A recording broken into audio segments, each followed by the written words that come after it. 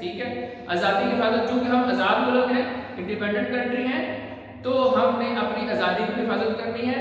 اسی طرح سے خود مختاری، مطلب کہ ہم آزاد ملک میں رہتے ہیں اور ہم اپنے فیصلے، مطلب یعنی کہ پاکستان جو اپنے فیصلے، خارجہ پالیسی ہے پاکستان کی، داخلی پالیسی ہوتی ہے ملک کے اندر کی پالیسی، اور خارجہ پالیسی ہوتی ہے ملک سے باہر سے دوسرے پالیسی جو تعلقات اسے خارجہ پالیسی کہتے ہیں.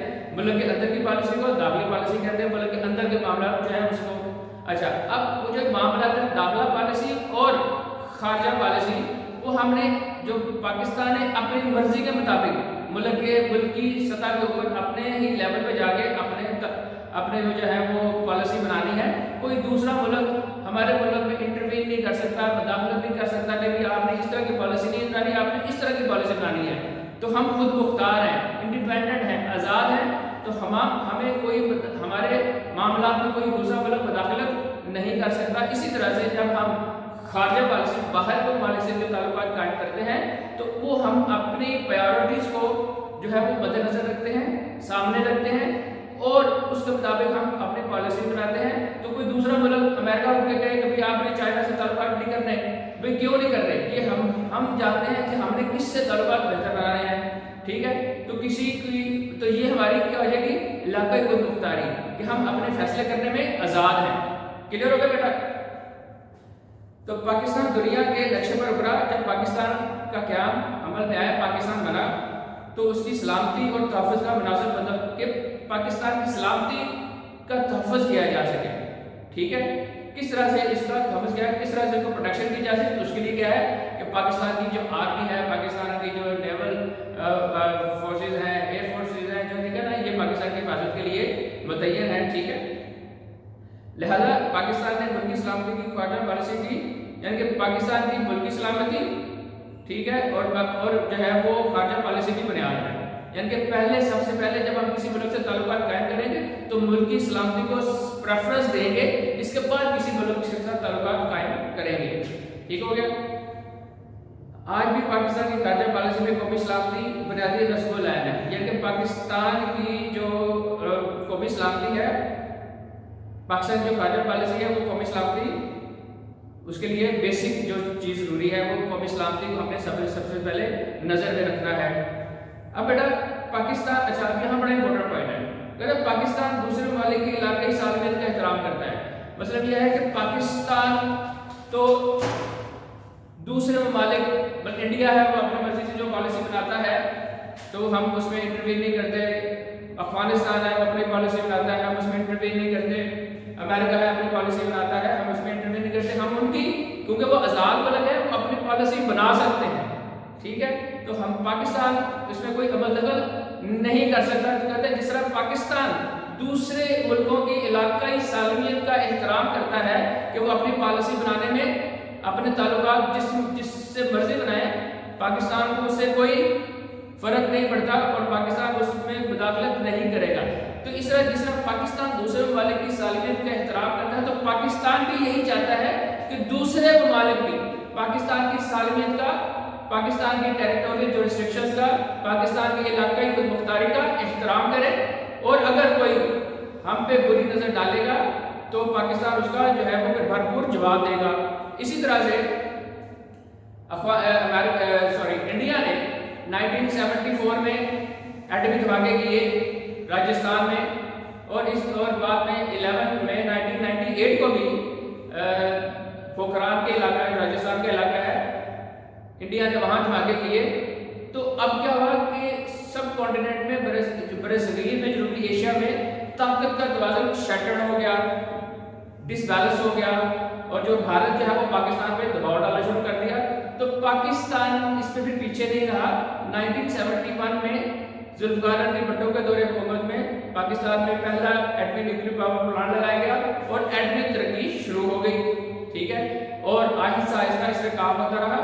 اور 1984 میں قدیر خان صاحب نے، جو ہمارے سائنٹسٹ ہیں، انہوں نے اس پہ ورک کیا، کام کیا اور دعویٰ کیا کہ پاکستان جو ہے وہ ایٹمی پاور پلانٹ بنانے میں کامیاب ہو گیا ہے. اور اسی طرح سے 28 مئی 1998 کو پاکستان نے انڈیا کے 5 موقعوں کے جواب میں 7 واقع کیے، اور پاکستان جو 7واں جو ہے دنیا کا 7واں اور اس دنیا اسلام کا پہلا ایٹمی ملک بن گیا۔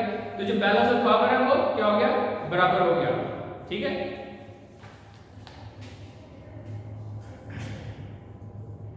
اچھا، یہاں پر پاکستان دوسرے ممالک کی علاقائی سالمیت کا احترام کرتا ہے اور دوسرے ممالک سے بھی توقع رکھتا ہے کہ وہ بھی پاکستان کی قومی سلامتی کا احترام کرے، ٹھیک ہے۔ لیکن پاکستان دوسرے ممالک کا سالمیت کا احترام کر رہا ہے تو دوسروں سے بھی یہی توقع کرتا ہے کہ وہ پاکستان کی سالمیت کا احترام کرے۔ بھارت نے ایٹمی دھماکہ کیا تو ملکی سالمیت کو پیش نظر، ملکی حفاظت کے پیش نظر پاکستان نے بھی اپنی قوت کا مظاہرہ کرتے ہوئے ایٹمی طاقت ہونے کا ثبوت پیش کر دیا 28 مئی 1998 کو، ٹھیک ہو گیا۔ اچھا، پاکستان اقوام متحدہ کے چارٹر کا پابند ہے۔ بیٹا چارٹر کا مطلب ہے قوانین، جو اقوام متحدہ کے جو رولز اور ریگولیشنز ہیں، جو لاز ہیں، اسے چارٹر کہتے ہیں، ٹھیک ہے۔ جیسے پاکستان کا جو آئین ہے نا 1973 کا آئین ہے، وہ پاکستان کا چارٹر بھی اس کو کہہ سکتے ہیں، اور اسی طرح سے اقوام متحدہ کا بھی آئین ہے جسے ہم چارٹر کے نام سے بلایا جاتا ہے، اس کو بولا جاتا ہے، ٹھیک ہے۔ تو پاکستان اقوام متحدہ کے چارٹر کا پابند ہے، اس کو فالو کرتا ہے۔ اقوام متحدہ کے جو اصول ہیں، قوانین ہیں، چونکہ پاکستان ایک آزاد ملک ہے اور اقوام متحدہ کا ممبرز ہے، تو پاکستان کو اقوام متحدہ کے جتنے بھی رولز اور ریگولیشن اس کو فالو کرنا پڑتا ہے، اس پہ پابند رہنا پڑتا ہے، ٹھیک ہے۔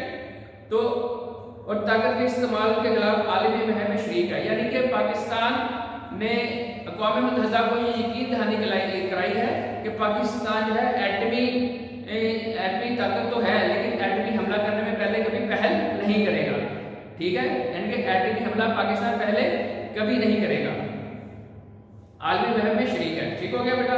اب ہے نظریاتی مقاصد، آئیڈیولوجیکل آبجیکٹیوز، یعنی کہ اچھا بیٹا پاکستان نظریہ کیا ہے؟ پاکستان نظریہ اسلام ہے، اور پاکستان کی جو بنیاد وہ بھی اسلام ہے۔ تو جب بھی ہم نے کسی بھی ملک سے تعلقات، چاہے وہ یورپین کنٹریز ہو، چاہے وہ ایشینز کنٹری ہو، چاہے وہ اسلامک کنٹریز ہو، تو ہم نے سب سے پہلے اپنے تعلقات قائم کرنے ہیں، تو اس میں ہم نے سب سے پہلے اپنے نظریے، یعنی کہ اپنی نظریاتی سرحدوں کی حفاظت کرنی ہے۔ نظریاتی سرحدوں سے مراد ہے کہ اسلام کی، کیونکہ اسلام کے نام پہ پاکستان قائم کیا گیا ہے، تو سب سے پہلے ہم نے جو مد نظر رکھنا ہے، جو سب سے پہلے ہم نے جس کو پرائورٹی دینی ہے، وہ نظریہ اسلام ہے۔ اس کے بعد اس کو پروٹیکشن دینے کے بعد، اپنے نظریے کو پروٹیکشن دینے کے بعد دوسرے ممالک سے تعلقات ہم قائم کر سکتے ہیں، ٹھیک ہو گیا۔ تو پاکستان میں نظریہ اور خارجہ پالیسی کا چولی دامن کے ساتھ آپس میں اکٹھے ہیں، ملے ہوئے ہیں۔ پاکستان ایک نظریاتی مملکت ہے، اس کی بنیاد نظریہ اسلام ہے، جو میں ابھی کہہ رہا تھا آپ کو۔ پاکستان کی خارجہ پالیسی کے حوالے سے پاکستان کی نظریاتی سرحدوں کی حفاظت سے کیا مراد ہے؟ نظریاتی سرحدوں کو ڈیلائن کر لیں، اس سے مراد ہے کہ پاکستان اسلام کے نام پر قائم ہوا ہے اور اسلام کے نام پر قائم رہنا چاہیے، اور پاکستان میں اسلامی قوانین کا نفاذ ہونا چاہیے، اور پاکستان کے مسلمانوں کو اسلام کے مطابق، اسلامی اصولوں کے مطابق، قرآن و سنت کے مطابق اپنی زندگیاں گزارنی چاہیے۔ اور پاکستان جو بھی پالیسی بناتا ہے دوسرے ممالک کے ساتھ، اس میں سب سے پہلے اپنے نظریاتی سرحدوں کی، یعنی کہ اپنے اسلام کی جو ہے وہ آپ کو حفاظت کرنی ہے، ٹھیک ہے۔ پاکستان کا استحکام، یعنی پاکستان کی مضبوطی بھی نظریہ پاکستان کے تحفظ میں مضمر ہے۔ نظریہ پاکستان پروٹیکٹیو ہوگا، اس کی پروٹیکشن کی جائے گی تو ملک جو ہے وہ قائم رہے گا، ٹھیک ہے۔ یہ اپنے نظریے کا تحفظ اسلامی ممالک سے تعلقات، اچھا پاکستان اپنے نظریے کا تحفظ کر سکتا ہے، اپنے نظریے کی پروٹیکشن کر سکتا ہے جب وہ اسلامی ممالک کے ساتھ تعلقات کو اچھا کرے گا، اچھا بنائے گا۔ مطلب کہ اگر فرض کرتے ہیں کہ اگر پاکستان کے کسی اسلامی ملک سے تعلقات اچھے نہ ہوں، جیسے 1965 کی جنگ تھی، 1971 کی وار تھی، 1948 کی وار تھی، تو اس میں پاکستان کے اسلامی ممالک سے تعلقات اچھے تھے تو انہوں نے پاکستان کی مدد کی، ٹھیک ہو گیا نا۔ اس میں اخلاقی مدد بھی کی، سیاسی مدد بھی کی، پیسے سے بھی مدد کی، اسلحہ بھی دیا، سعودی عرب نے بھی دیا، ایران نے بھی مدد کی، ٹھیک ہے، ترکی نے بھی مدد کی۔ تو اگر ہم ان کے ساتھ تعلقات، اسلامی ممالک سے تعلقات قائم اچھے رکھیں گے تو پھر برے وقت میں وہ ہمارے کام آ سکتے ہیں۔ اسی طرح سے پاکستان جو ہے بڑے اس طرح سے ایشوز، انٹرنیشنل ایشوز ہیں جو مسلمانوں کے خلاف، ویسے مسجد اقصیٰ میں مسجد اقصیٰ کو نعوذ باللہ آگ لگائی گئی، اس کو شہید کیا گیا۔ اس طرح سے جو بوسنیا ہرزیگوینیا میں مسلمانوں پہ تشدد کیا گیا، مسلمانوں کو اجتماعی طور پہ قتل کیا، ہزاروں لوگوں کو قتل کیا گیا اور ایک ہی قبر میں ہزاروں لوگوں کو دفنا دیا گیا. ٹھیک ہے. اس طرح سے ایتھوپیا میں مسلمانوں پہ کافی ظلم و ستم ہو رہا ہے. اس طرح سے کشمیر ہے. ٹھیک ہے. تو یہاں پہ مسلمانوں پہ ظلم و ستم ہو رہا ہے. تو پھر پاکستان چونکہ ان کے ساتھ تعلقات اچھے تھے, پاکستان نے ان فورم کو ان کی جو مسائل ہیں مسلمان ممالک ہے, پاکستان نے ان ممالک کی ہمیشہ اخلاقی, سیاسی اور جو ہے وہ اقتصادی امداد بھی کی. ٹھیک ہو گیا نا. اچھا, وہ کہہ رہے ہیں یہ اپنے نظریے کہ پاکستان یہ اپنے نظریے کا دعوت اسلامی ممالک سے تعلقات میں قائم کیا کہ پاکستان اچھے تعلقات تبھی قائم کر سکتا ہے جب اپنے نظریے کا تحفظ کرے گا. لہذا پاکستان نے ہمیشہ اسلامی ممالک سے تعلقات بہتر, یعنی کہ پاکستان نے ہمیشہ اسلامی ممالک سے تعلقات بہتر استوار کیے ہیں, اچھے تعلقات رکھے ہیں. اس کے تینوں تصاویر میں ڈالا کر اس کو, اس کی تینوں تصاویر سے مراد ہے کہ پاکستان کے تینوں جو آئین تھے, 1956 کا جو آئین تھا, 1962 کا آئین تھا اور 1973 کا جو آئین تھا, اس کے ساتھ اس میں یہ زور دیا گیا ہے کہ پاکستان جو ہے اسلامی ممالک کے ساتھ اپنے تعلقات کو بہتر کرے گا. ٹھیک ہو گیا. اچھا, اسی طرح سے پاکستان جب مسجد اقصی میں آگ لگی تو اس وقت مسلمانوں کو اکٹھا ہونے کی, ایک جگہ متحد ہونے کی ضرورت تھی. تو پاکستان نے اسلامی تنظیم conference OIC organisation of Islamic conference کی تنظیم کی تجویز پیش کی اور وہ پاکستان کی تجویز مان لی گئی. اور اسی طرح سے 1969 میں یہ OIC کا وجود عمل میں آیا اور اس میں تقریباً کوئی 60 سے 70 اسلامی ممالک اس کے ممبرز ہیں. ٹھیک ہے. تو OIC کا قیام, دوسرا اقتصادی تعاون کی تنظیم اکنامک کوآپریشن کونسل, یہ دو تنظیمیں جو پاکستان کی ایفرٹ سے دو تنظیمیں بنائی گئی, ایک OIC تھی, دوسرا اقتصادی تعاون کی تنظیم. ٹھیک ہے, وہ بنائی گئی تو اہم کردار ادا کیا. دنیا میں جہاں کہیں بھی مسلمانوں کو مسائل پیش آتے ہیں, یعنی کہ جہاں مسلمانوں کو مسائل پیش آتا ہے, کون سے مسائل پاکستان نے ان کی ہر ملک میں مدد کی. ان مسائل میں فلسطین کا مسئلہ تھا, قبرص کا مسئلہ تھا, بوسنیا کا مسئلہ تھا, کشمیر کا مسئلہ تھا, ایتھوپیا کا مسئلہ تھا, افغانستان, عراق وغیرہ جو یہ واقعات ہیں, پاکستان نے ان ممالک کی ان کے مشکل وقت میں مدد کی. تو وہ اپنے نظریاتی مقاصد کو پہلے پروٹیکشن کرنے کے بعد پھر اپنے مسلمانوں کی مدد کی. ٹھیک ہے. اب ہے بتا اقتصادی ترقی, اکنامک ڈیولپمنٹ. کسی بھی ریاست کے دفاع کے لیے خارجہ پالیسی پر اقتصادی پہلو نمایاں ہوتا ہے. یعنی کہ اگر پاکستان نے اپنا دفاع مضبوط کرنا ہے, ٹھیک ہے, تو پاکستان اکنامکلی مضبوط ہوگا, پاورفل ہوگا تو اپنا دفاع کر سکے گا. مطلب ہے کہ ہم اگر ہماری فوج ہے اس کے پاس اسلحہ ہی نہ ہو, اس کے پاس ٹینکس ہی نہ ہو, اس کے پاس جو ہے اٹامک پاور ہی نہ ہو, اس کے پاس جو بڑے بڑے جو جدید قسم کے طیارے نہ ہوں, تو وہ ہم کیا اپنے ملک کی حفاظت نہیں کر سکیں گے. لیکن ان سب چیزوں کو حاصل کرنے کے لیے کیا ہے, ہمارا اکنامکلی, ٹھیک ہے, ڈیولپ ہونا, ترقی یافتہ ہونا بہت ضروری ہے, تاکہ ہم وہ چیزیں اگر اپنے ملک میں بنائیں یا پھر ہم دوسرے ممالک سے جو لوگ بنا رہے ہیں ان کو وہاں سے امپورٹ کیا جا سکے, وہ اپنے ملک میں لا سکے. تو اس کے لیے کیا ہے کہ پاکستان کی جو خارجہ پالیسی میں جو ہے جو اکنامک اقتصادی ترقی ہے وہ بھی بڑی ضروری ہے. پاکستان ایک ترقی پذیر ملک ہے, پاکستان ترقی کر رہا ہے, ٹھیک ہے, ڈیولپنگ کنٹری ہے, ٹھیک ہے, اور معاشی طور پر اکنامکلی ترقی کرنا چاہتا ہے اور ترقی بھی کرنا چاہتا ہے کہ بھئی کسی طرح سے دوسرے ممالک کے برابر آ جائے, دوسرے ڈیولپ ملکوں کے برابر آ جائے.